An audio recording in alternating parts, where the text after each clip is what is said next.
race at Phoenix. The two got together on lap 171 in turn 2. Danica running 24th at the time, and she had this to say on the radio.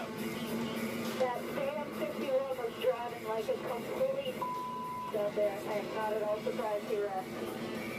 Patrick headed straight to the 51 car after the race. She left the track without comment, but here's Justin Allgaier's reaction.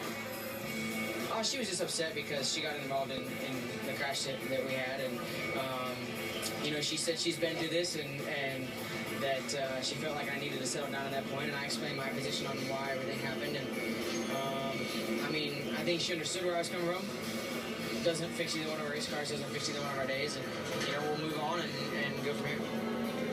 More on that story in a moment. Plus, Dale Jr., well, the Twitter extravaganza still goes early on in the race, just trying to keep up with the 4-car of Kevin Harvick as we welcome in our NASCAR insider, Bob Dillner. Yeah, and Bob, one of the early highlights has got to be Justin Allgaier, Danica Patrick getting together. What did you take of the circumstance, those two tangling midway through the race? Well, the big thing here that we have to keep in perspective is they were running not near the front of the field. So I think both of those teams and both of those drivers need to work on things before they start really critiquing each other's driving style. So that's number one. But as far as Danica Patrick, you know, she thought she had a decent car yesterday, but she was not going anywhere fast. She was struggling with that machine. I texted back and forth with Tony Gibson a little bit, and she was progressing, but they didn't have the weekend that they thought they would. They thought with this type of racetrack at Phoenix that Danica Patrick was going to be pretty good because it is a momentum type racetrack.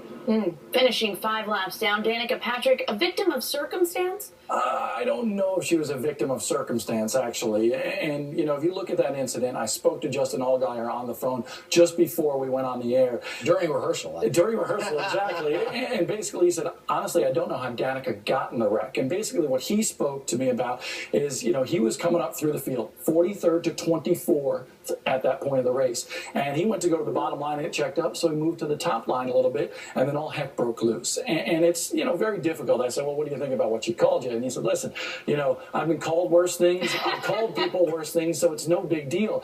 But, you know, in that conversation that he and Danica had, he said, you know what, Danica, everybody makes mistakes. And she said, you know what, I didn't make any mistakes that day. Woo. Hello. So part one of the highlight took us just north of lap 200. That means plenty of drama to unfold in the desert. 62 to go.